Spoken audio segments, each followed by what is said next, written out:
We'll go ahead and call the May 12th City Commission meeting to order. If you would please stand for the prayer and the prayer and the pledge. Dear Heavenly Father, we come to you this evening. We ask that you give us wisdom to make the best decisions for the city of Leesburg. In your precious name, amen. I pledge allegiance to the flag of the United States of America and to the republic for which it stands, one nation, under God, indivisible, with liberty and justice for all. Move on to proclamations. We have two. I'll read the first one into the record. Whereas lupus is an unpredictable and misunderstood autoimmune disease that can cause severe damage to the tissues and organs in the body, and in some cases death. And whereas more than 5 million people worldwide suffer from devastating effects of this disease, and each year over 100,000 young women, men, and children are newly diagnosed with lupus, the great majority of whom are women of childbearing age. And whereas medical research efforts into lupus and the discovery of safer, more effective treatments for lupus patients are underfunded in comparison with diseases of comparable magnitude and severity. And whereas many physicians worldwide are unaware of symptoms and health effects of lupus, causing people with lupus to suffer for many years before they obtain a correct diagnosis and medical treatment. Whereas this is a deep unmet need worldwide to educate and support individuals and families affected by lupus. And whereas this is an urgent need to increase awareness in communities worldwide of debilitating impacts of lupus. Now, therefore, I, Alan Reisman, Mayor of the City of Leesburg, Florida, do hereby proclaim May 2025 as Lupus Awareness Month in the City of Leesburg and echo a call for increases in public and private sector funding for medical research on lupus, targeted education programs for health professionals, patients, and the public, and worldwide recognition of lupus as a significant public health issue. Is there someone here to accept this? Yes, okay.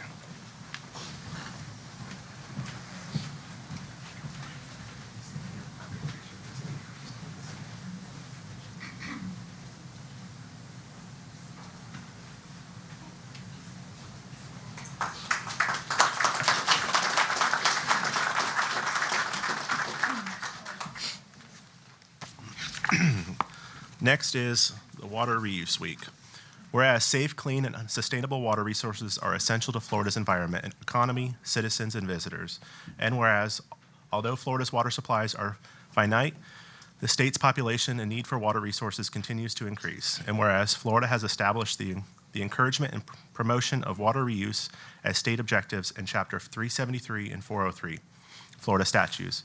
And whereas water reuse provides a means for conveying and augmenting Florida's precious water resources and is key to the state's sustainable water future. And as part of those efforts, the City of Leesburg has implemented a water reuse program and supports the use of reclaimed water. And whereas, by reusing approximately 900 million gallons of reclaimed water per day to conserve fresh water supplies and recharge our freshwater resources, Florida has risen to be a national leader in water reuse. And whereas Florida permitted reuse capacity is more than 1.5 billion gallons per day, which is approximately 60% of the Florida's total permitted capacity for all domestic wastewater treatment facilities.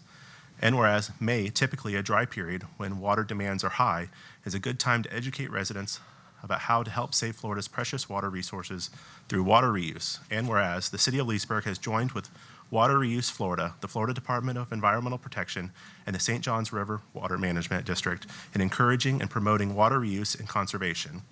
Now, therefore, I, Alan Reisman, Mayor of the City of Leesburg, do hereby proclaim May 18th through the 24th, 2025 as Water Reuse Week and call upon each citizen and business to help protect our precious water resources by practicing water conservation and the efficient and effective use of reclaimed water. And I'm going to hold on real quick. We'll get Mr. Al up here. We got one more thing. We also have, under presentations, the presentation of the Florida American Water Works Association 2025 Outstanding Class C Water Treatment Plant to the City of Leesburg for the Highland Lakes Water Treatment Facility for Al Purvis. Would you like to come out and get a picture? Yeah, we'll get them on both of these.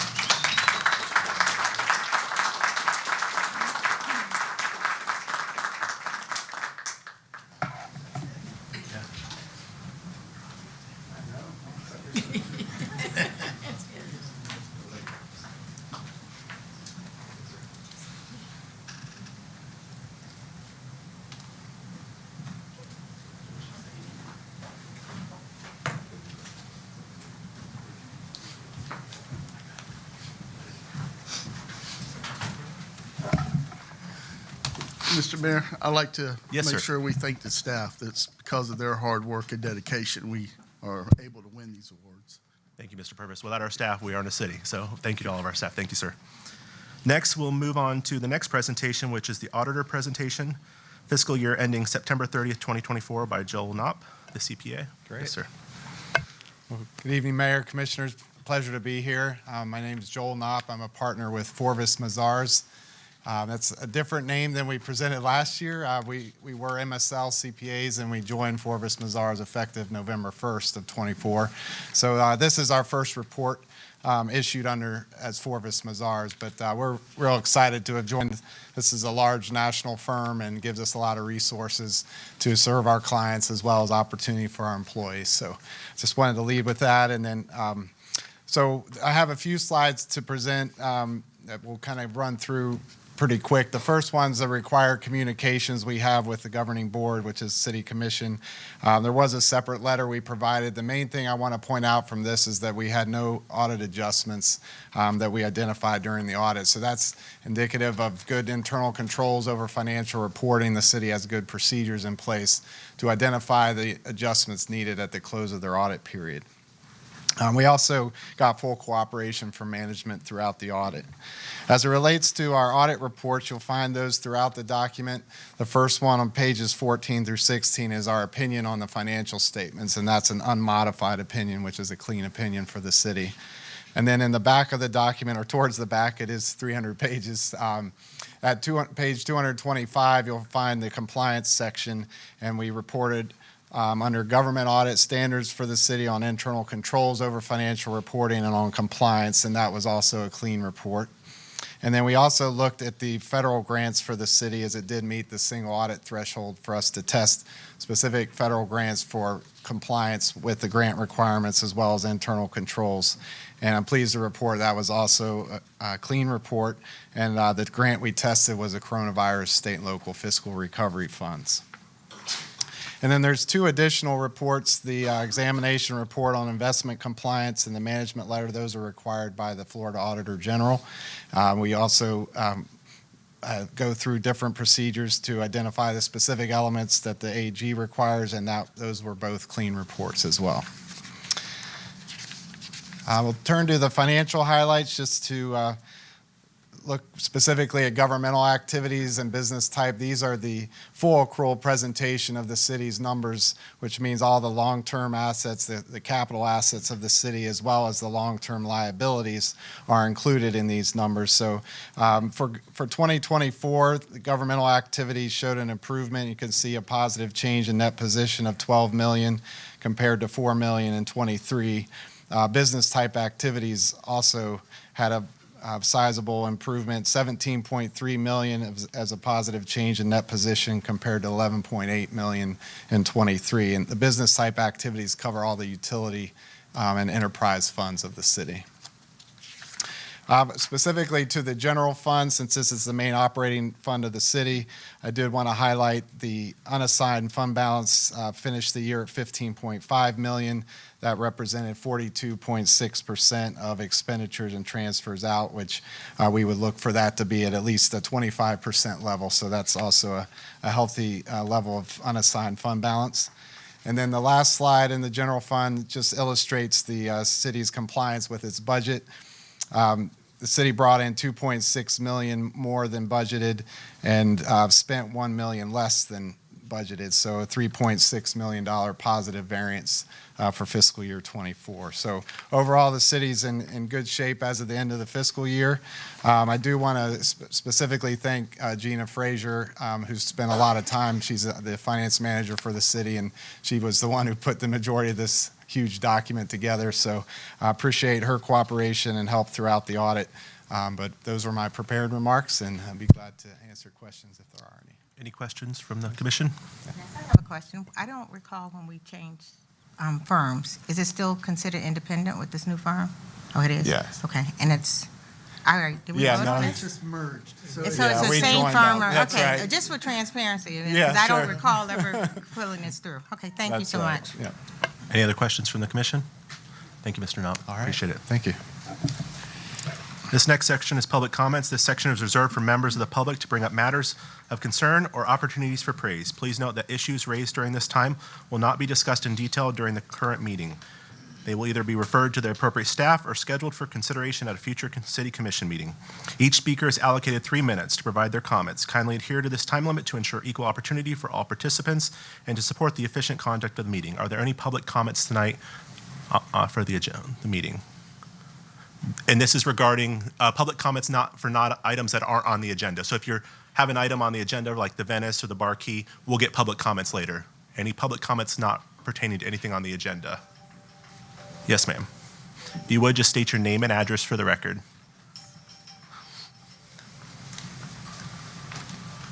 Actually, this is just a praise. This is not a thing. But my name is Simone Richardson. I own an art studio on 4th Street. I just want to thank the city for just supporting the art studio and also 4th Street. It has been a major big thing, and it's been great for our community. We have a lot of things that are going on, like the art and Jeep Fest.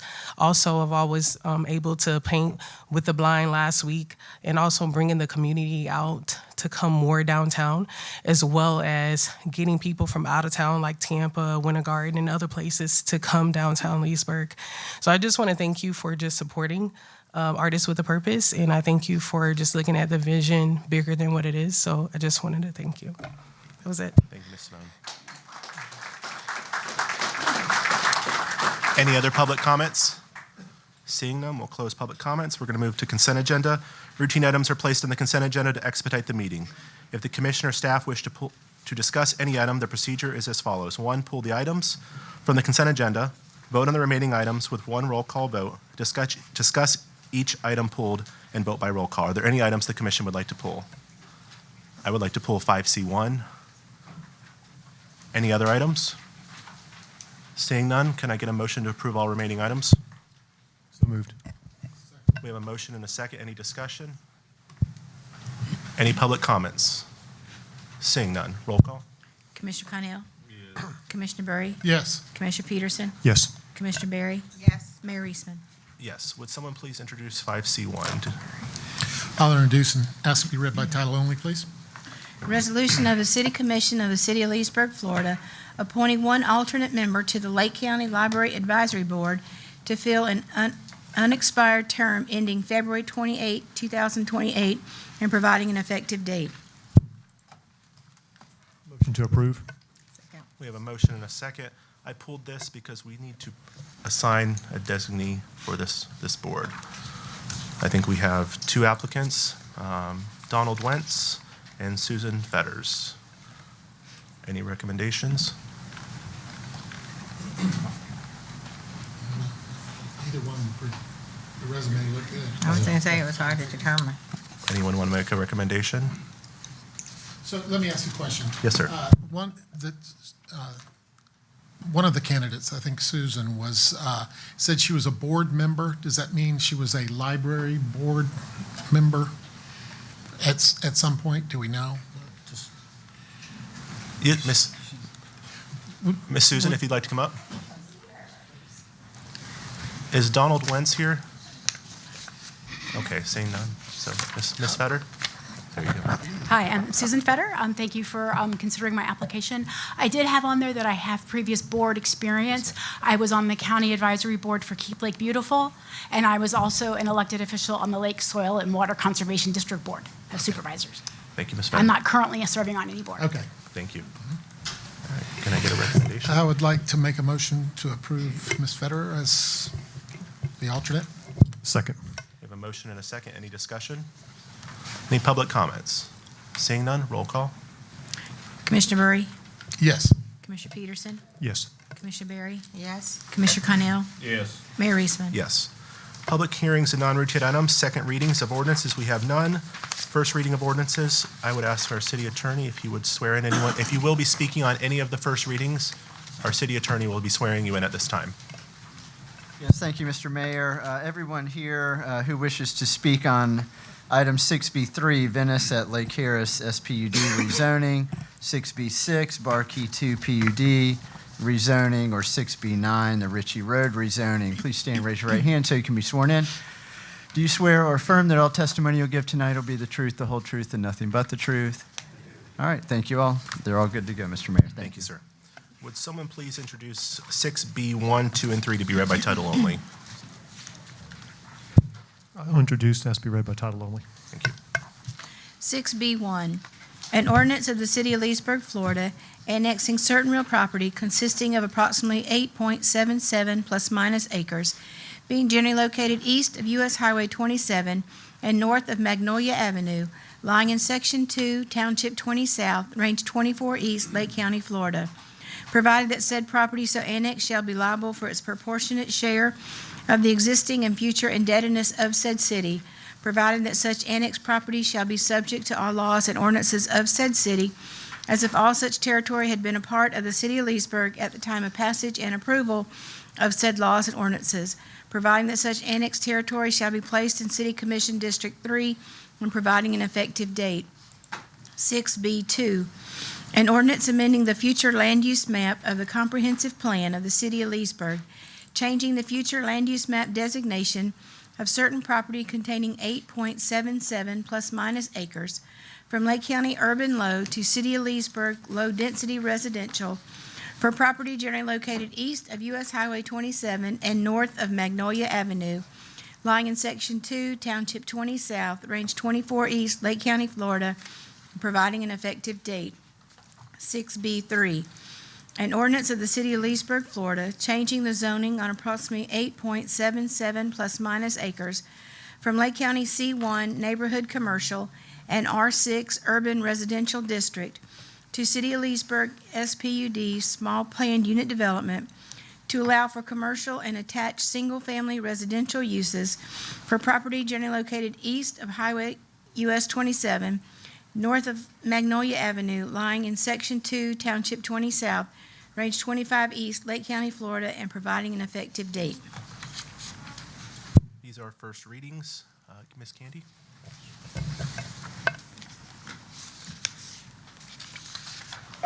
Good afternoon, Mr. Mayor, Commissioners. This project is Venice at Lake Harris. The property does consist of 8.7 acres, more or less. It is generally located east of US Highway 27, north of Magnolia Avenue, and south of Corley Island Road.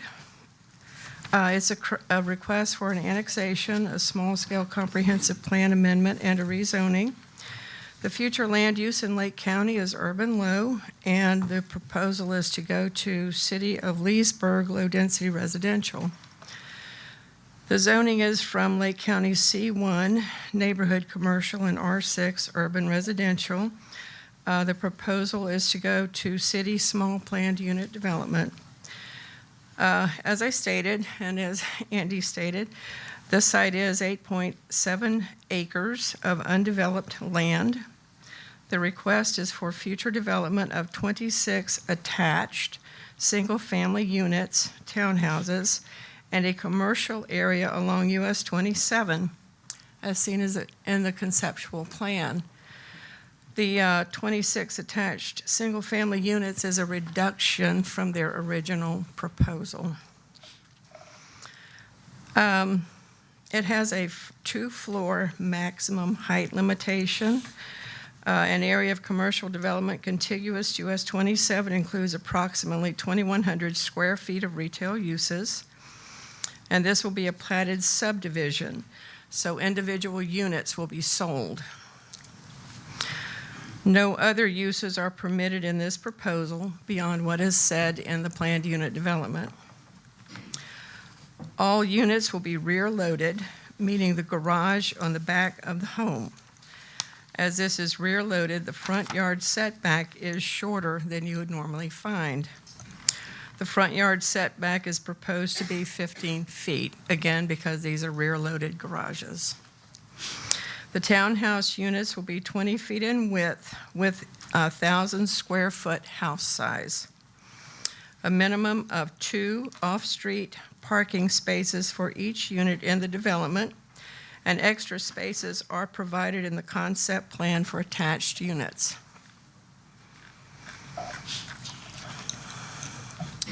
Standard planned unit development architectural requirements will apply. There's a list of 5 features to choose from. 35% of the property must be open space.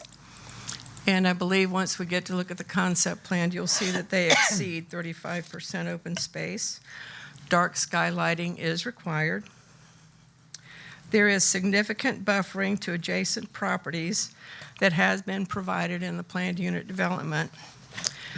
There's a 25-foot buffer tracked around the northern, eastern, and western boundaries of the property, and that is required. A 40-foot buffer is required around the south side of the property. The landscape buffers are not part of the lots. They are separate and must be maintained by an HOA. A 6-foot privacy fence must be provided adjacent to the parcels on the northern and eastern boundaries. unless the vegetation is opaque and of comparable height. Bahia or Bermuda grass is required in place of St. Augustine. 1 tree is required between each lot. Signage will consist of a decorative entry feature of concrete, brick, or stucco wall at no more than 5 feet in height on each side of the entryway. The recreational requirements include a minimum of 5,200 square feet to be dedicated to a separate recreational area set aside for various amenities such as children's playground, trails, dog parks, pavilions, etc., and must be constructed at the time the 13th unit is completed, which is equal to 50% of the project. Finally, there is a phasing or expiration clause, which requires that the development move forward with substantial commencement within 4 years, or the property has an automatic reversion to the RE1 zoning standard, which is 1 unit per acre, which would allow 5 houses. In addition, the development must be on city water and wastewater. Septic systems and private wells are not permitted. Lake County Public Works had a number of comments. You'll find those listed in your packet. There were many public responses. They are also in your packet. The residents have provided a petition that is in your packet, which contains over 80 signatures. And staff did ask the applicant, and the applicant did conduct a neighborhood meeting to speak with the neighbors. Both the applicant and the neighbors have presentations and comments they wish to provide to the commission. Mr. Logan Opsahl from the firm of Lowndes Cantor in Orlando is here to present the case and answer any questions you may have. Thank you, Ms. Candy. Any questions for Candy? Is the applicant here? Would you like to do your presentation?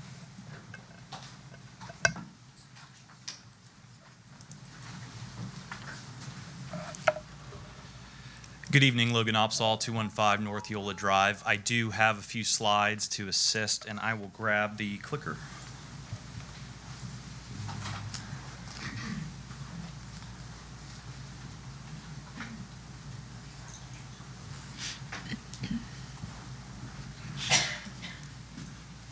Thanks to Candy for the thorough review. I'll be efficient with your time, but some of the visuals up here will help facilitate the discussion. So we have an aerial of the property, as noted several times. It's just shy of 9 acres, and we know this property well. This is an area off US 27 that has a lot of commercial along 27, as well as residential uses. And I think it's important to note here, too, that this request is a change from the county C1, which exists along 27, and R6 residential on the rear, the eastern portion of the aerial you see. R6 is also the zoning designation of the properties around it. And so this proposal, which includes annexation, of course, into the city, is unique in that the compatibility is present in both as entitlements stand today and in our request. So I'm going to just go through some brief overviews of what we see from Lake County future land use that allows 4 dwelling units an acre, and the zoning, which you heard me outline, that's displayed there, C1 and R6. And the proposed. This was the previous concept plan, and this was subject of the neighborhood meeting. We've had ongoing discussions with folks. I see a lot of familiar faces here, and thank you for being here. We worked really hard with some of the issues that were raised at the community meeting and beyond, some of the stuff we heard at Planning Commission, and a big thanks to staff. The unique thing, as we know, with the PUD zoning designation is that we're able to accomplish some of the things that you're about to see in the proposed plan that allows for increase in open space, 35% minimum, and as you'll see in the proposed plan, there's a lot more. Further setbacks, buffering, those are the things that we heard from the residents, and of course, density. So what's being proposed is a 40% reduction in unit count. So almost half, and that's to effectuate additional setbacks, maintain some of the existing vegetation out there to the greatest extent possible, because it helps with the buffering and screening, additional open space and landscaping. And here's the proposed concept plan. 21,000 square feet of commercial space in the front. The remainder of the property is developed with 26 units, down from 46, our original request. And it's apparent. One of the things that you'll hear and that we're aware of is fear of flooding. The property has some wetness to it. There's open water that is present on the property. And so what we want to do and what we're required to do is provide for additional retention and open space. And so those big issues that we've heard and you'll likely hear today of density reduction and fear of flooding, those are the things that we tried to take head on and are now subject within the PUD ordinance that's before this body. This is another look at the concept plan. You can see here the open water, the addition of retention. That too is to allow for additional setback and distance from the neighbors and accommodate the issues raised. You did hear staff bring up the vinyl fence where there's not existing landscaping and vegetation. Again, the goal is to preserve as much of that as possible.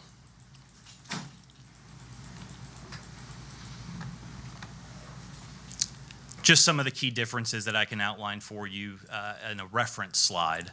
That will be done in two phases, the townhomes and the commercial component. And what's shown in blue is what has been amended, revised in the plan and the PUD before you. So 26 townhomes, 21,000 square feet of retail, so additional commercial. We had heard throughout this process that the commercial was not an issue. Others raised it would be welcomed, and also the need for commercial generally in the city. And so we wanted to accommodate those comments that we heard while also shrinking the density in the unit count, which equates to roughly 2.96 dwelling units an acre across the property, so less than 3.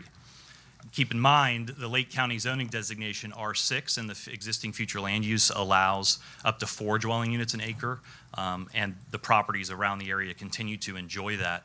What's being proposed and again allowed by the vehicle that is the Leesburg PUD is a max density as being presented of less than 3 dwelling units an acre.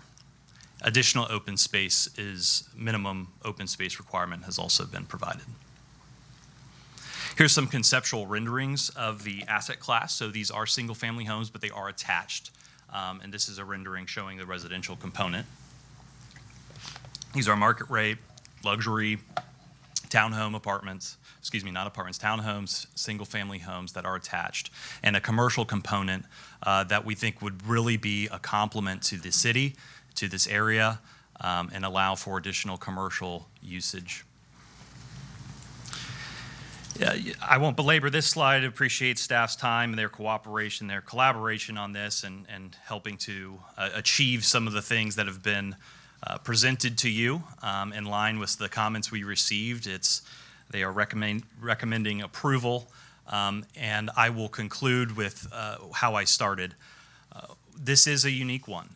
The property has some topographical challenges that have to be addressed.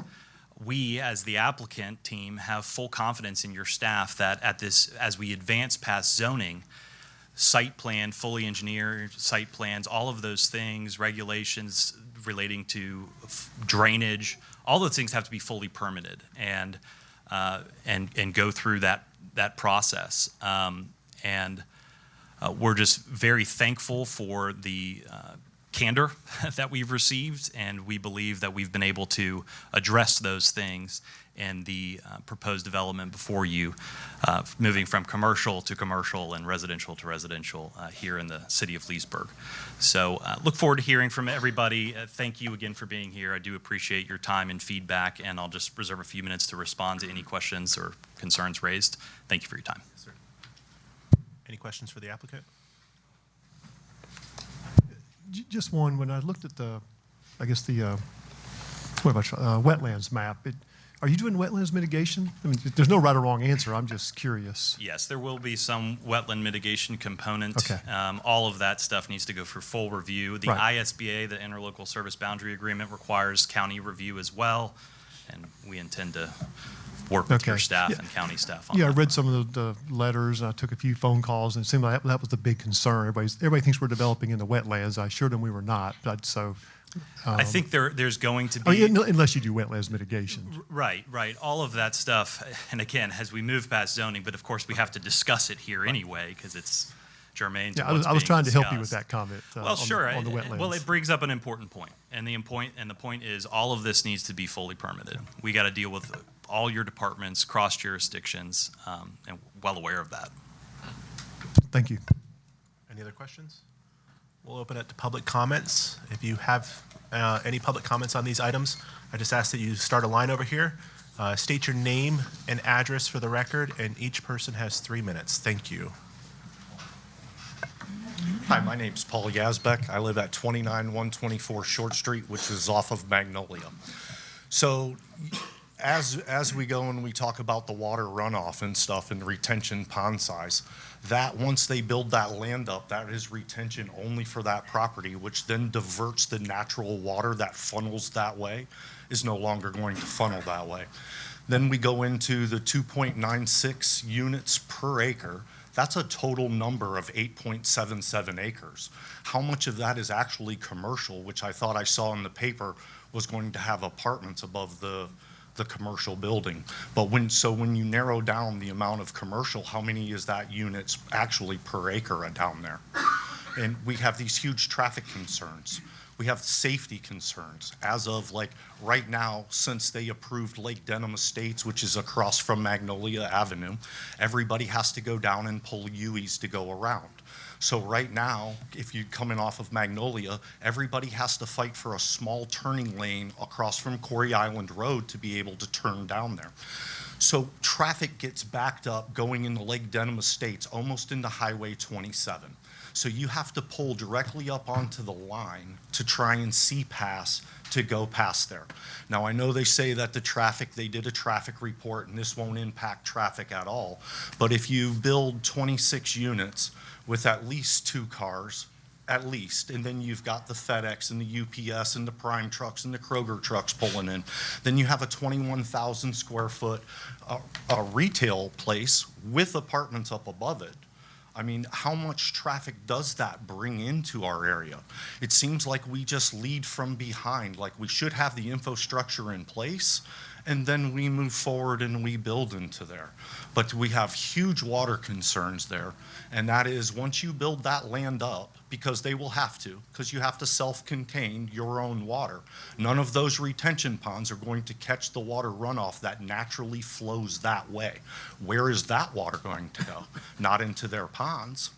So it's going to be backed up and run down. Ever since U-Haul had been built at the end of Magnolia, it changed how our water goes. And in the last hurricane, that water came down, runs down Magnolia. I live back on the lake there, and flooded me and my neighbors' yards that go out front. Been through 1,000 hurricanes there. I've lived there 21 years.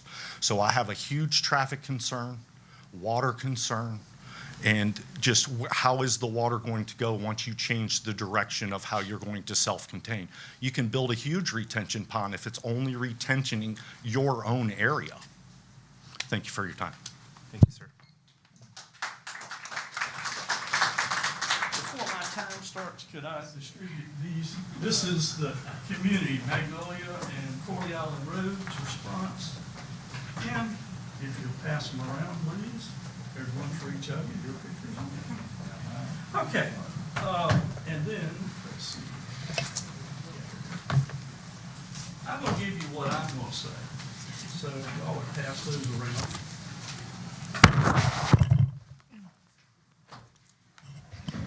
I'm going to be cute for just a second. My name is John Dutton, and you know what that represents? And I said on there that I'm not going to pass that any further. My name is Jack D. Williams, Sr. I have 71 years on Corley Island Road. My family has been in Leesburg for over 100 years, and they've done things, I've done things for the city and like that. Now, when you get started, and I started with planning and zoning like this, when you get in the airplane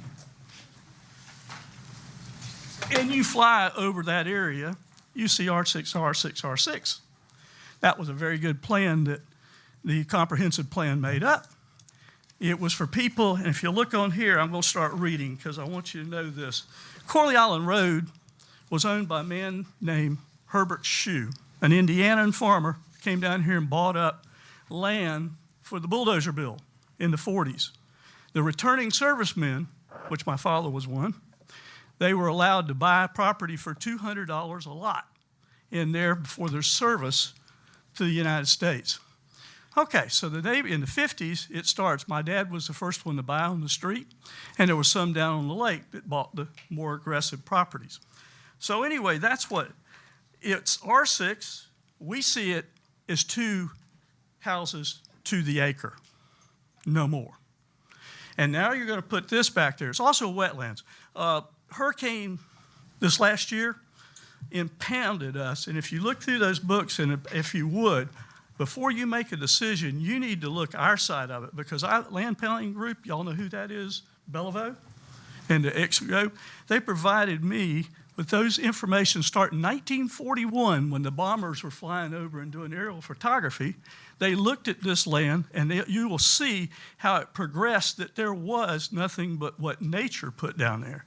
Corley Island Road puts water on us and always has, and that's been the reservoir. Matter of fact, the acreage that you have here is not correct.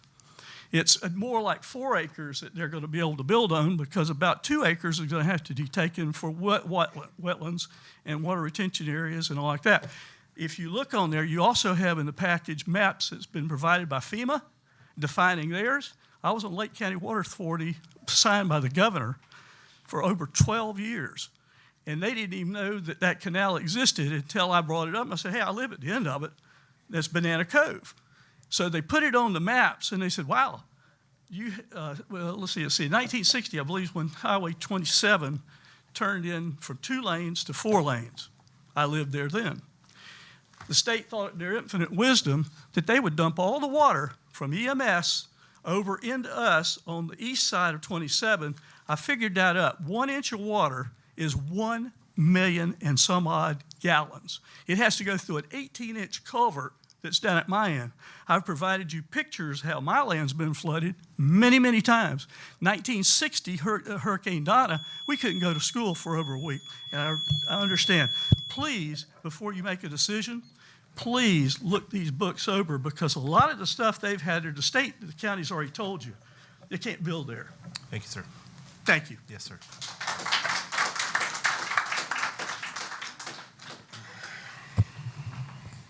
Good evening.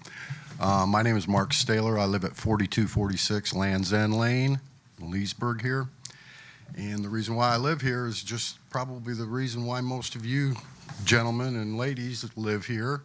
It was a quiet community, a peaceful community, a safe community, one that didn't have gridlock every day, one that doesn't have the problems that we've got. We're not addressing our problems. We're kicking them over to the other side, letting the county be the bad guy, or let the whoever be the bad guy. All I'm saying is good people don't want this, and I'm one of them. I don't see where their density, I know it's new math, I'm not a new person, but their density doesn't work with our developments that are currently adjacent to the property that they're looking at developing. And I don't need all my time. That's enough. Thanks.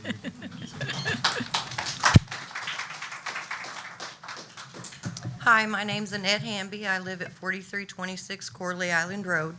My husband and I bought our home 5 years ago. We shopped for 2 years. We found this piece of property. We waited on it. We went through COVID, and we finally bought it. We bought it for one reason. It's quiet. It's peaceful. We have a lot of wildlife, and that's what has been brought to their attention. We have gopher turtles, we have eagles, we have owls, we have hawks.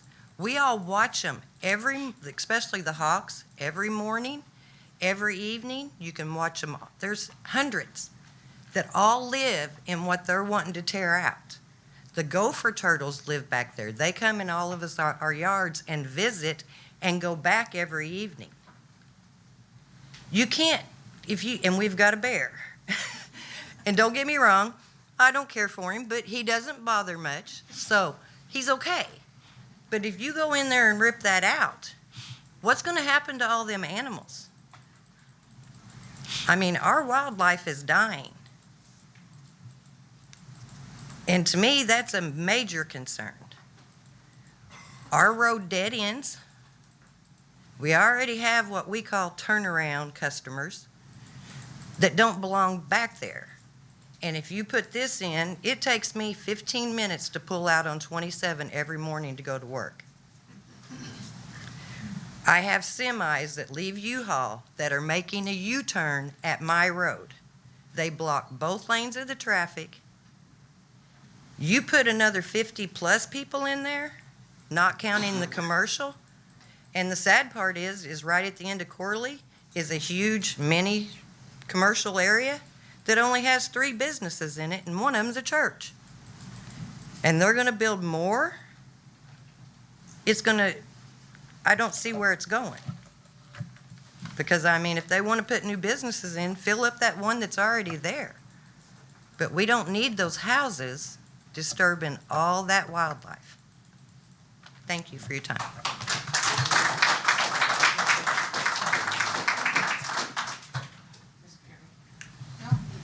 Thank you to you.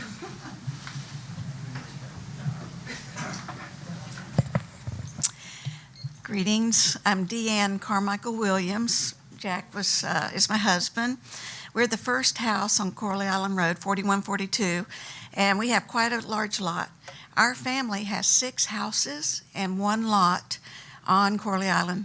I've been there since 61 when my dad built the house, and we came down from Georgia.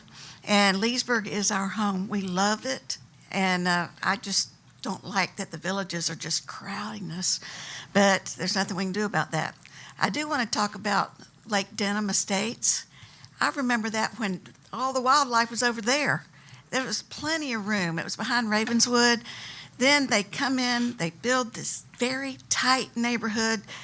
We've ridden over there, and people are parked all in the roads. You're sitting there trying to zigzag around cars because they're not in their garage, or that they have way more than they should. It's terrible, absolutely terrible. I don't know how anybody want to live there. And then when I look at this plan, it looks real pretty on paper. Logan has done a great job presenting, but I can just see it getting really crowded. Where are they going to put their boats and their RVs? You know, it's just going to be so crowded. That land was never meant for something like that. And, you know, when we turn in our road, it's like our little piece of heaven. We just love our neighborhood. We have the sweetest neighbors. And to us, it's a place for refuge for wildlife. And we've seen even a Florida panther come through. But a lot of the animals, they have nowhere to go. And we'd love to buy it from the developer, or for the guy that has it. We'd love to buy it and keep it a refuge or a park for our neighborhood. So I'm speaking from my heart. And when we met in October with Logan, the Lord laid upon my heart, this is our David and Goliath moment. I want to say we're David, and we're having to fight a giant. And We even have neighbors that said they would move if this went in. And we have a great group of people. And the thought that this developer, these people that own it, they're going to put it in, they're going to try to sell them, then they'll probably just say, okay, I've had enough of this, I'll sell it to someone else. They'll say, oh, these are such small little townhouses that who wants to live there? We'll just make it government housing. And that is what I really fear, because next thing you know, our neighborhood watch, we're going to be watching constantly. Please, please. Thank you.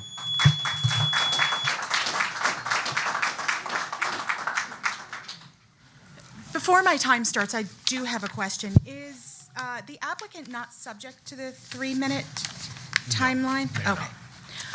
My name is Jamie Queen Roosevelt. I am at 29411 Jesse's Lane. I have lived there since 1987, when my parents built the property. I've been there for over 35 years. I've been there the 4th longest of all of our neighbors. And my parents originally, much like pretty much everybody says, our neighborhood is quiet, it's calm, it's peaceful. I grew up going door to door to my neighbors' houses. I went to Mrs. Carmichael's house and watched the Kentucky Derby one year when I was about 6. The Liston family were 2 of my best friends growing up. This is such a family community that to add something like this does nothing but disturb and advance the dynamic that we have within our community. My father, his closest friend in the 50s was James Shue, who I believe Jack spoke about, was his family initially established the neighborhood. And my father at that time always said that he wanted to live in that neighborhood. 30 years later, he did. That was a goal of his that he spent 30 years to achieve. And developing something like this does nothing but disrespect his memory and his idea of how he wanted to live in the 50s. My husband and I, after my parents passed and I inherited the house, my husband and I, instead of moving to an area closer to where we work, instead of moving to a more, a better area, a better area for us as far as convenience goes, we chose to stay in the neighborhood because of our neighbors, because of the dynamic within the neighborhood, which, one of the plans that was initially discussed was to route emergency vehicles through the backside of the neighborhood.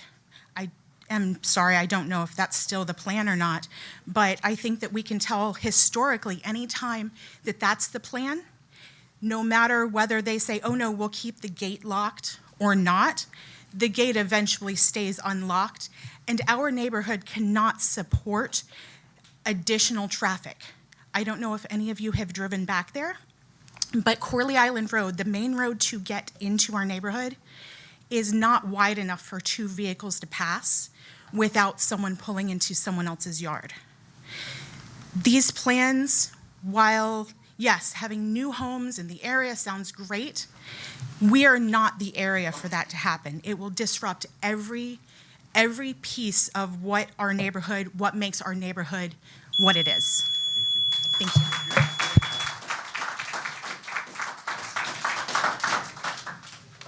Hi. Before I start, can they put back that picture of like the proposed development and the neighbor lots around it? I don't know who that. There's a one that zoomed out more that showed like the road coming down, the little T-ending road. Anyway, yeah. I'm Angie Liston. I live at 29213 South Corley Island Road. That's off the main Corley Island, the little bit that comes down and comes out towards the lake. We have 2 lots. All of that was part of the original Liston property. And 46, 47-ish years ago, when the 2 lots we own were set out, and my sister-in-law's lot. We wanted to take our two little lots. They were the smallest. They were so small that when we built, we put the smallest house the county would allow. There was not room in the lot to have the well, the septic tank, the distance from the house, distance from the road, distance from the canal. We ended up actually having our well on another lot because it was so small it wouldn't all fit. We wanted to take 20 feet for each of these two lots and make them a tad wider. And that encroaches to the area where the recreation building is. The county would not let us expand these two little lots, 20 feet each, total of 40 feet, because that wetlands was so important. You could not do anything with it. Even if it was your yard, we could not do it. This is 45 years ago. With all the growth we've had since then, all of a sudden, you get a developer coming with a ton of money, and that wetlands isn't worth nothing. It's worth nothing. They will let them build on it.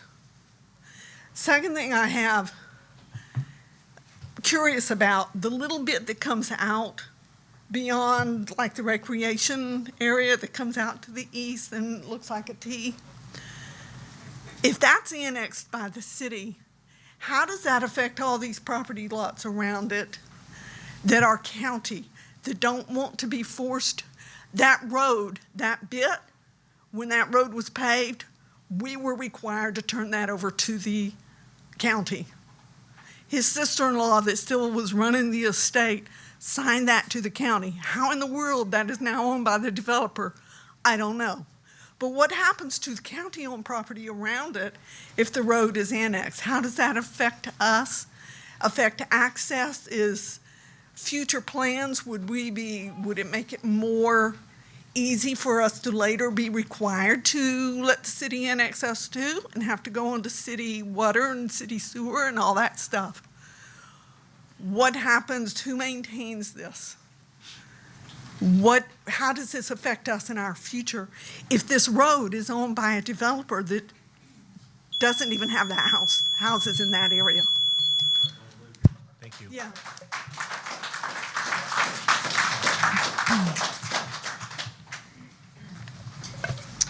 Good evening. My name is Jenna Lloyd, and I live at 4222 Corley Island Road.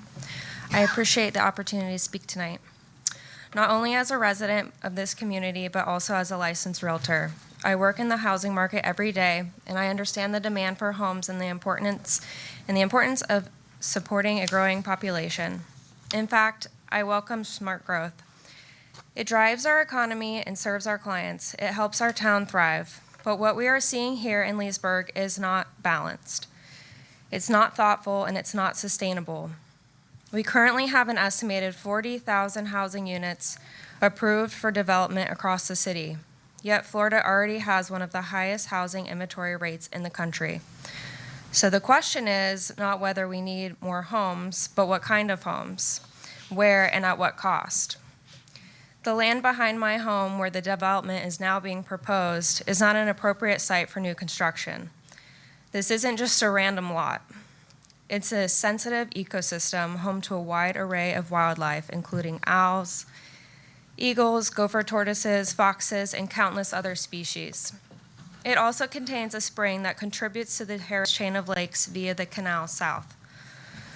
The spring is not just a pretty feature on the map, it plays a critical role in our water system. It supports plant life, prevents erosion, and may affect our local wells. One major storm or mismanaged construction project could pollute or destroy it permanently.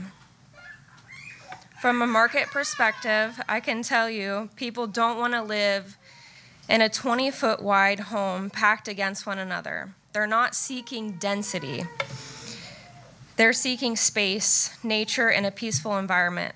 Building more homes that don't align with buyers' demand won't help the housing market. They're not what people are looking for, and they don't add lasting value to the community. Meanwhile, they are destroying the very things that do make this area attractive: our natural beauty, our clean water, our wildlife, and our peace. We can grow, but we must grow responsibly. That means protecting the land that serves as an essential environmental function. It means reinvesting in the current vacant commercial spaces across town. It means improving what we already have before expanding into these fragile, irreplaceable areas. Thank you.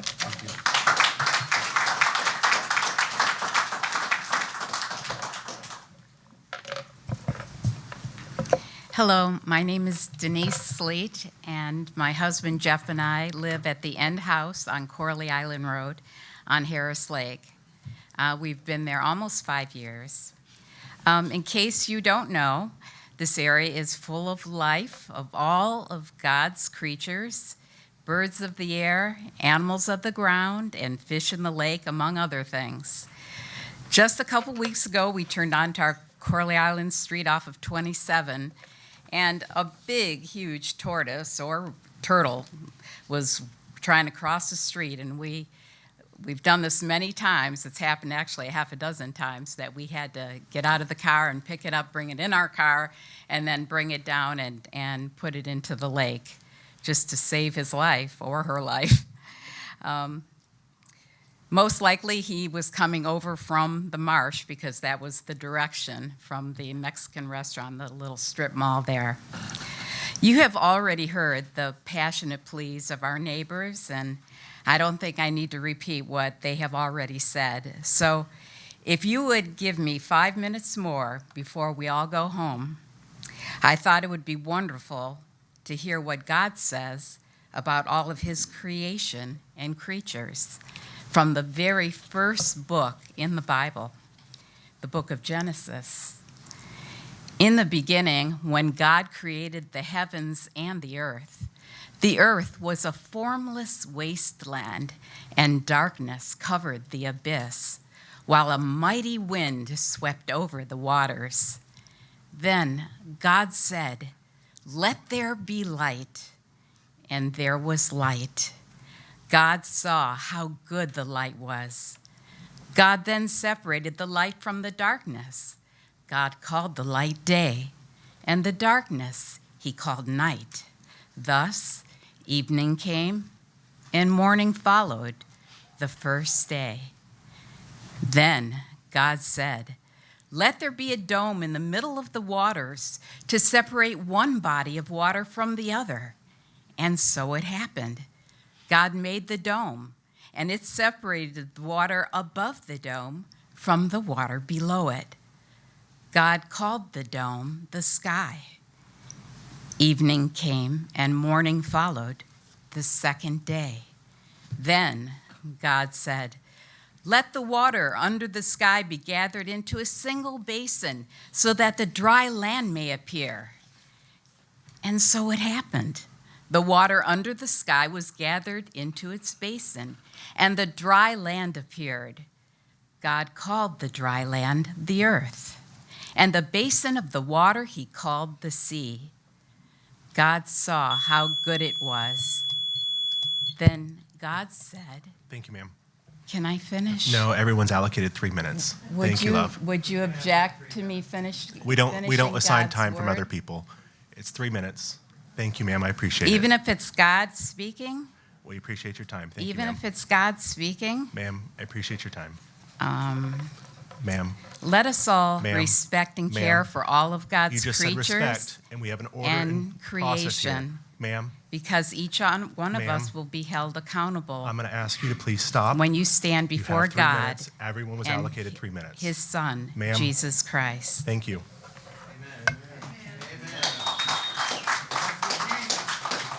This is signatures, Mr. Jack forgot to enter. I don't know. Yeah, you can bring. First and foremost, let me say I apologize for not being able to change. I am not here representing the chief nor the police department. I just did not have time to change. My name is Mike Matheny, 4216 Lands End Lane, 26-year resident of the neighborhood. First and foremost, let me say thank you. I do believe we need development in our community. As we had the meeting not long ago, and we talked about the possibility of halting development. I was not for that at all and agree with those of you who voted that way. So I believe in the development that we need to do. So thank you for wanting to do development and bring that to us. I think my concerns have already been stated, but I do not believe that this is the right move simply because, and I think what the young lady was trying to refer to when she said draw back, is if you draw back and look at all housing around there, it's large lot housing. Why would we cram this into the middle of that area on particular land? And I just would ask you, would you want us to do that in your neighborhood? And so that's, I think, what every resident is just simply saying here. We do love the trees. We love coming out and listening to the birds. I sit on my front porch and look at woods. And that's the lifestyle that we love and love about Leesburg. So we're asking for you to consider that. As much as we love and want development, we think there's a better and proper way and other ways that we can do that. So thank you for hearing me out. Thank you.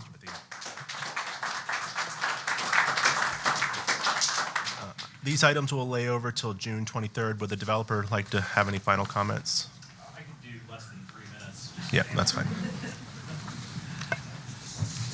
Just want to say thank you again for your time. What's readily apparent is they're really good folks, and I've enjoyed dealing with them. Would you mind going to the current plan? It's just a slide or two ahead, and I'll touch on things very briefly. So I think I was trying to cover what was being said here with the water retention, and there's very strict compliance standards under state and local laws relating to that. Certainly there's flooding during hurricanes and heavy rains, and you've heard from the folks that have experienced that. But you also heard that we are required to self-contain, and so moving forward with this, it would retain the water by law, and that's important to confirm. What I want to say, and you've heard me say this in my presentation, is this is a unique project because I'm not here before you on behalf of the applicant seeking to rezone agricultural land, conservation land. What exists today is commercial and residential. What's being proposed to you today is commercial and residential.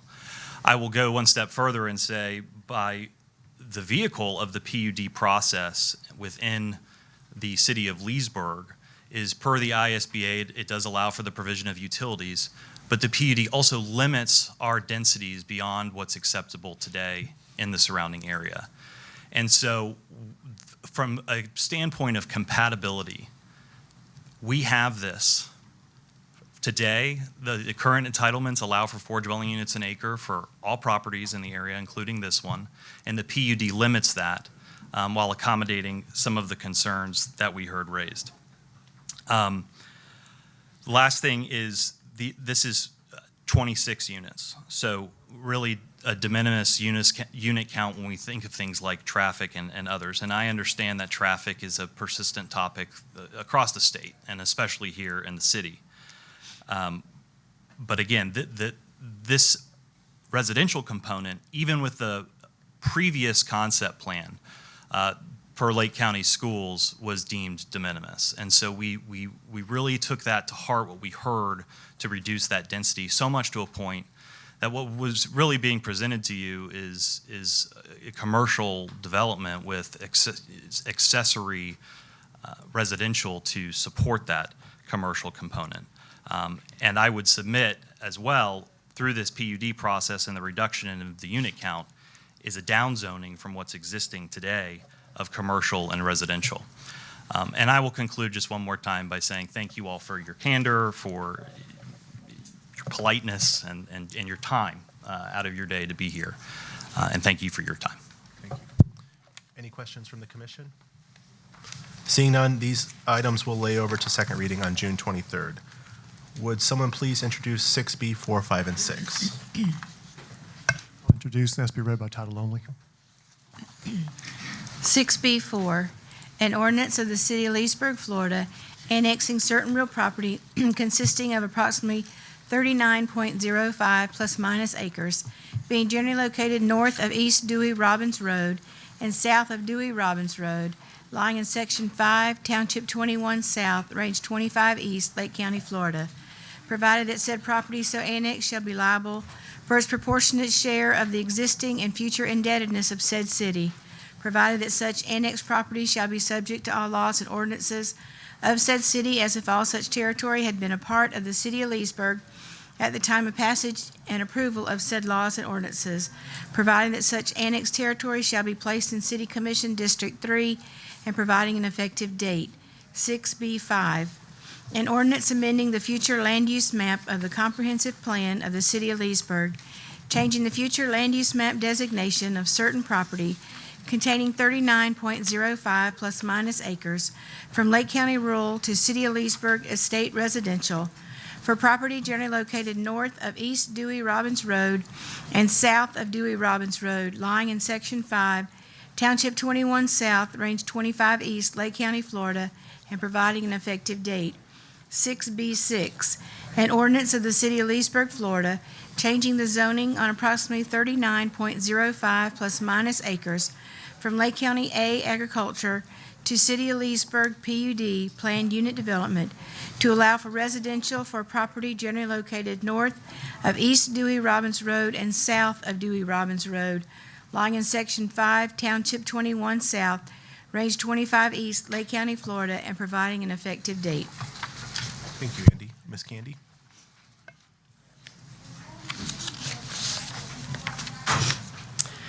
Thank you, Mr. Mayor, Commissioners. This is a request for an annexation, a small-scale comprehensive plan amendment, and a rezoning. You can see on the map in front of you, this is completely surrounded by Bar Key, which was previously approved by this body and also the Planning Commission. Anthony property lies immediately to the east, which is another development that was approved by this body and the Planning Commission. The property consists of approximately 39.9 acres, more or less. It's surrounded by the existing Bar Key Grace Groves project and is proposed to be a part of that project. The property apparently was not under contract at the time Bar Key project was first reviewed and approved, but it has since come under contract and will be integrated into Bar Key. The future land use is from Lake County Rural to City of Leesburg Estate, and the zoning is from Lake County Agriculture to City of Leesburg PUD. There's a lot more to say. Cindy Terrapini is here. Just understand that this will be part of and integrated into the Bar Key Grace Groves development that has already been approved.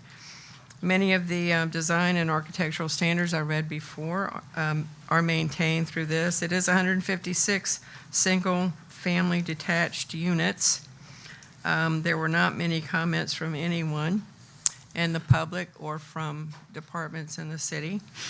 And with that, Cindy Terrapini is here to speak if you would like, or to answer any questions you may have. Yes, thank you.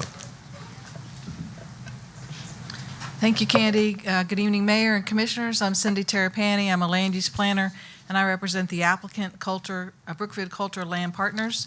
At your discretion, if you'd like me to make a presentation this evening. Okay, thank you very much. Brookfield Culture is the contract purchaser of this 39 acres, and they are the applicant for the plan amendment, annexation, and rezoning. And obviously, if it would please the Commission, I'd like to make my presentation on all three, address all those three cases together because they're obviously linked together. With me today are Owen Buderick, from Senior Development Manager from Brookfield Culture, the project civil engineer, Brett Tobias with HALF, and the project's traffic engineer, Ayman Saidi of Traffic and Mobility Consultants. We also have a landscape architect, and biotech consulting provides all the environmental services. They're not with us today, but they did provide the backup reports that you have in your package. Culture Property was founded in 1997 and recently merged with Brookfield Culture Land Partners. Is there a clicker somewhere?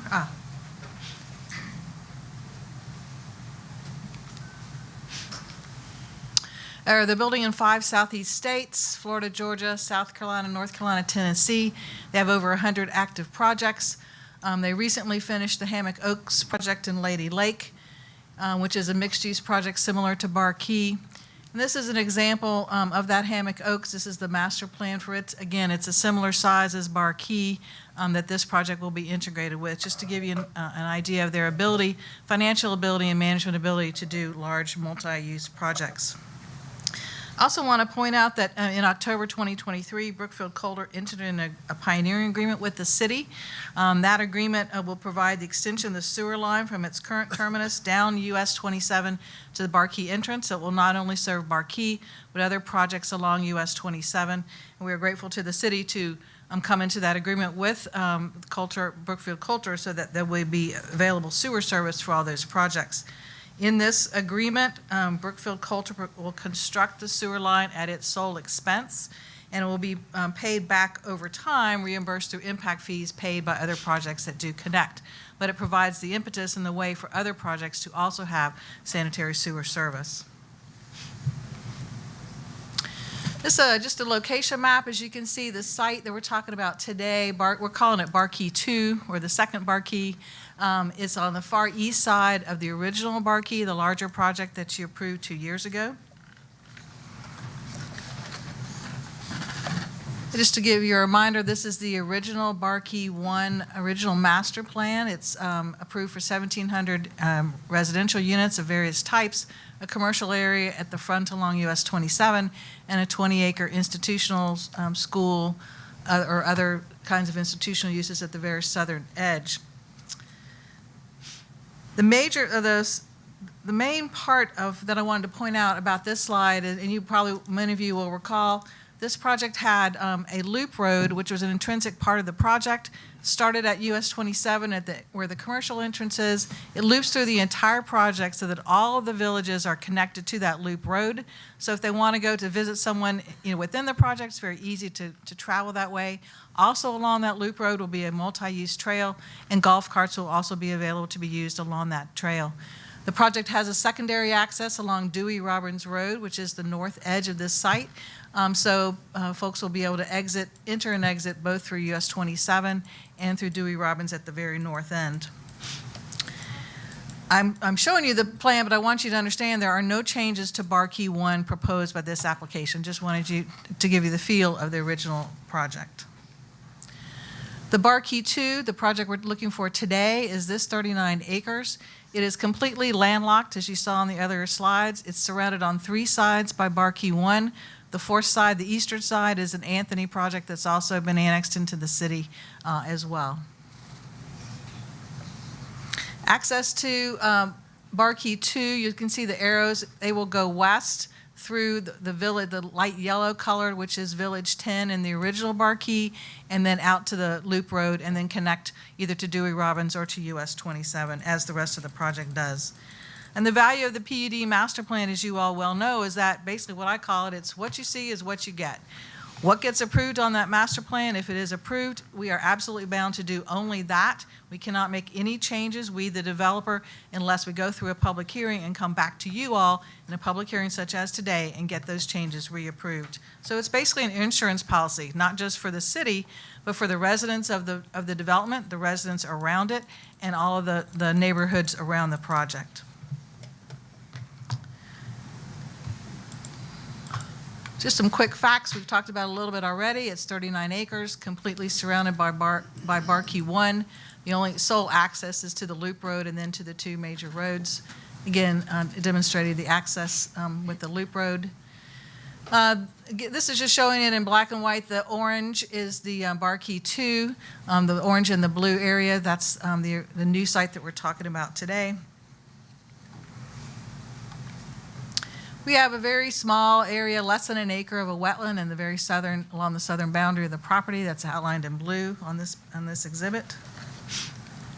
And we do have 3 applications before you today. A voluntary annexation. We're surrounded on 4 sides by the city. 3 sides are Barkey 1. The 4th side, as I said, is another project that's already been annexed. A plan amendment from the county rural transition to the city's estate residential, same plan category as exists on all the projects in that area.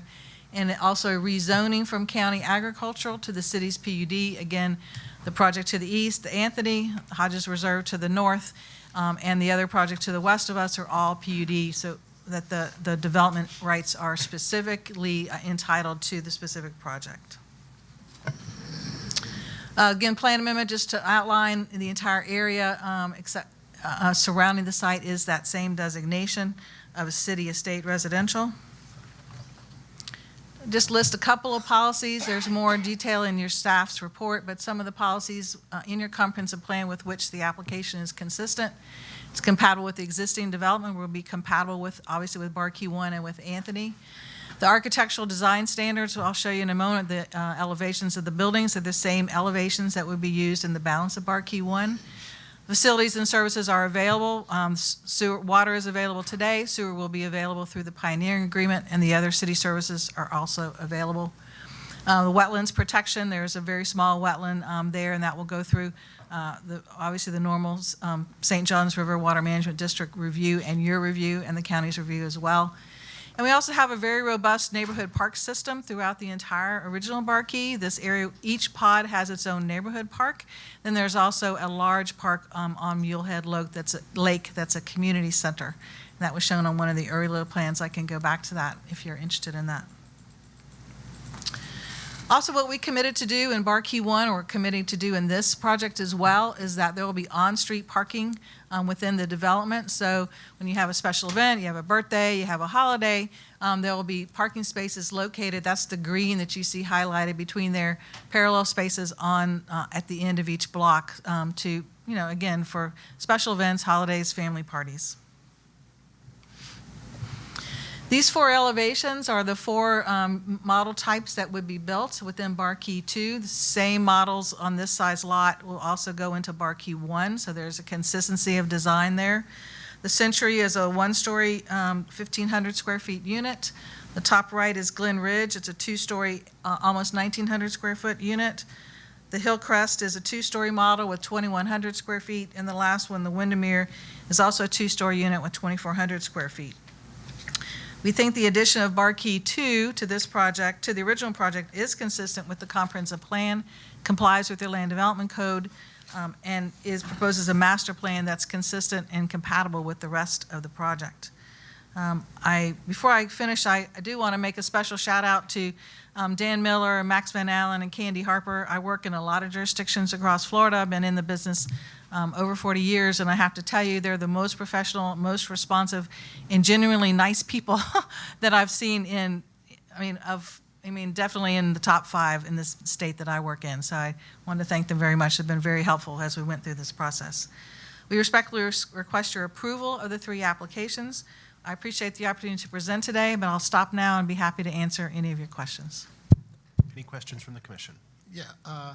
The original Bar Key 1 has a density of how many units per acre? About 2.3, 2.4, and this one will be about the same, 2.4.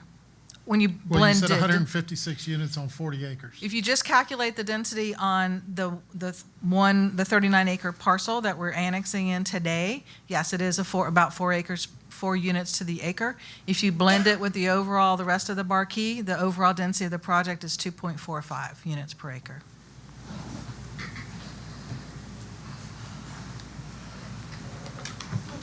Any other questions from the commission? Any public comments? Seeing none, these items will lay over till June 23rd. Thank you very much. Thank you very much for your time. Would someone please introduce 6B, 7, 8, 9, and 10? I'll introduce and ask to be read by title only, please. 6B7, an ordinance of the City of Leesburg, Florida, annexing certain real property consisting of approximately 0.81 plus minus acres, being generally located west of Ritchie Road and south of West Main Street, lying in Section 28, Township 19 South, Range 24 East, Lake County, Florida, provided that said property so annexed shall be liable for its proportionate share of the existing and future indebtedness of said city, provided that such annexed property shall be subject to all laws and ordinances of said city, as if all such territory had been a part of the City of Leesburg at the time of passage and approval of said laws and ordinances, providing that such annexed territory shall be placed in City Commission District 2 and providing an effective date. 6B8, an ordinance amending the future land use map of the comprehensive plan of the City of Leesburg, changing the future land use map designation of certain property containing 0.81 plus minus acres from Lake County Urban Medium to City of Leesburg General Commercial for a property generally located west of Ritchie Road and south of West Main Street, lying in Section 28, Township 19 South, Range 24 East, Lake County, Florida, and providing an effective date.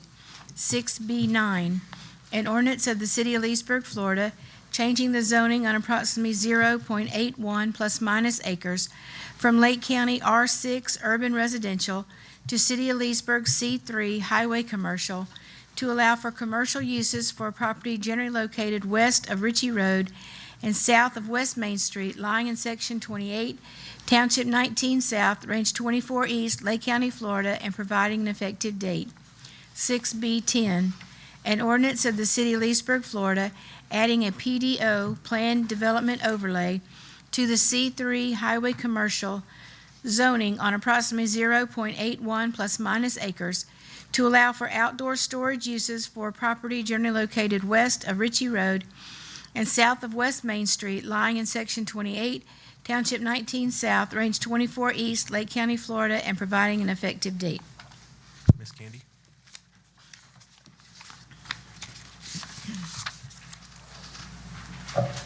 Thank you, Mr. Mayor, Commissioners. There we go. This is a request again for an annexation, a small-scale comprehensive plan amendment, a zoning of C3, which is highway commercial, and a planned development overlay on the site. The property does consist of approximately 0.81 acres, generally located west of Ritchie Road and south of West Main Street. The future land use will go from Lake County urban medium density to City of Leesburg general commercial, and the zoning will go from Lake County R6 urban residential to City of Leesburg C3 general commercial. The request is to have the property annexed and to use the property for open storage such as RV and boats. C3 general commercial does not necessarily allow the open storage, which is why the planned development overlay is being considered tonight. The property will be fenced, both for safety and just for aesthetics, so you can't see into the site. There is a requirement for a minimum 6-foot fence around the property, although an 8-foot fence is also allowed as a maximum height. No other uses are permitted in this proposal. And the note here is that this is standard zoning with very minor requests on the PDO, and the standard sundown provision is not applicable. The proposed site is consistent with the zoning standards and the comp plan requirements. And if you move through those maps a little bit, Anna, you'll see that there's already a fence there. I hope it's there. But there is a fence. I want to say it's along the, oh, nope, that one didn't make it in. But there is a fence already along part of that property, so they're going to enhance that. And I believe the applicant is here to speak, if you would like to speak with him. Would the applicant like to say anything? Yes, sir. I'll be brief. My name's Chris Kelly, and we have the warehouse, and the address of the property next to it is 301 South Ritchie Road, which that's a warehouse that we own. When that warehouse was built, it was a 15-foot setback, and so the previous owner acquired 50 additional feet, but it was never annexed into the city, and so the warehouse is commercial, but the property behind it was still residential, and it was in the county. And then when we acquired it, we contacted the owner of the property immediately to the south of us, where that 50 feet was acquired, and we acquired an additional 50 feet. So now there's 115 feet from the building, or 100 feet depth behind the building. And again, none of it was in the city or was properly zoned. And we have tenants in that building, and some of them were parking their cars on that property. So technically, it was a commercial use, but it was residential, vacant residential. So we decided to go ahead and annex into the city. We met with staff. Staff has been fantastic.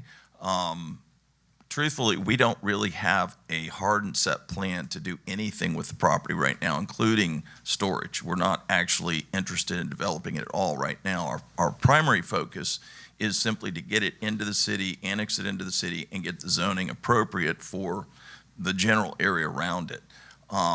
It was after we talked with Mr. Smith in planning and their staff that we kicked around some ideas, and because it's behind the warehouse, it sort of made sense potentially to use that as a laydown space for the back or for a tenant that would be in the warehouse.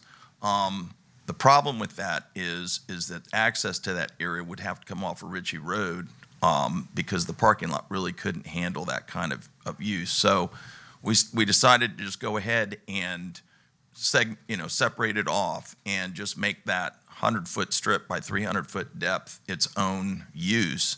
And that's when staff suggested, well, if you're thinking about storage, you're going to have to think about an overlay, and it'll just be easier to do the application now as opposed to going through this process and then coming back through the city and the city commission for additional hearings if we wanted to do that down the road. Excuse me. Right now, we have no plans to do anything. Our first preference would actually be to do something more like put a warehouse in there and make it more of a commercial use. But that's going to require engineering and retention because it's not part of the overall retention for that whole general area. So we're at your whim as far as what your thoughts are, but we simply wanted to get it annexed and get the zoning changed initially. So the overlay it would be nice to do, but we're not necessarily hard and fast on that. Any questions? Any questions from the commission for the applicant or Ms. Candy? Is Ritchie Road, is it a city or a county road?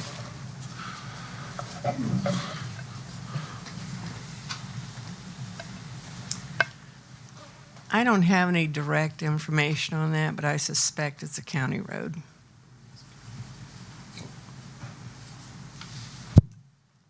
with the outdoor storage, I mean, would it have any limitations what he could store out there? He's asking for boats and RVs if he wants to go that direction. He also just stated he might want to do another warehouse building. No tractor trailers or? I'm sorry? Tractor trailers or anything like that? No, we don't have any. We don't have any plans actually for any outdoor storage at this point right now. But if this goes through, you would be approved for it. So right. What our thought was, we do have a white 6-foot vinyl fence on two sides. We would have to probably go through the county to get some sort of egress off of Ritchie Road. I'm not sure to what level that's going to even be approved. So, we're just trying to get it. Our first priority is to get it annexed in and rezoned to commercial. If the overlay is acceptable to the commission, that's fine. If it's not acceptable to the commission, then we can, once we have some sort of plan and we've figured out how we can get our access to that property off of Ritchie Road, if that can even happen, then we would come back to the county or to the city and ask for approvals. But right now, we have no intention to do anything. But the PUD, if this goes through at the next reading, would allow for the outdoor storage. Is what I'm asking. I understand he's not planning on doing it, but he would basically have the PUD in place to do it if he wanted to. That is specifically what it's for. Okay, I guess where I'm going, my question is Ritchie Road, can it handle whatever type of vehicles that he may be permitted to have outdoor storage, tractor trailers, heavy equipment, tearing the roads up, what have you? All that would go through the site review process in DRC and would be kicked over to the county. Okay, that's the first question. Whose road is it? It would probably be, I know that it would be kicked over to the county and it would be kicked over to Florida Department of Transportation because it connects to a state road. And all those comments would come back and speak to the capacity of the road to handle that type of thing. I would say if storage does commence, I would like to see the rest of the property fenced as well. Yeah, yes, absolutely. In fact, we had planned to do that right away, just because it's visual. But We don't know where to put the entrance gate because we don't have any approval for any entrance off of Ritchie Road. Just if you start storing boats and cars and stuff. Yeah. Yeah. So if we can write that into the PUD, if storage commences, a fence will be prior. Yes, sir. Thank you. Any other questions or comments? Any public comments? Seeing none, this will lay over till June 23rd. Thank you, sir. We're going to move to non-routine items. We have none. Informational reports, we have none. City attorney items. No items this evening, Mr. Mayor. Thank you, sir. Thank you, sir. City manager items. None. None. Roll call. Commissioner Peterson? Nothing tonight. Commissioner Berry? Nothing tonight. Commissioner Connell? Commissioner Burry? Nothing tonight. Mayor Reisman? I'll be quick. I have one thing. I was talking to the city manager with budget talks coming up. I was going to ask if he could send out an email to us to see if we have any requests or things that we would like to see up in this upcoming budget cycle. But with that, that is all I have, and I'll take a motion to adjourn. So moved. We have a motion Second. and a second. Meeting adjourned.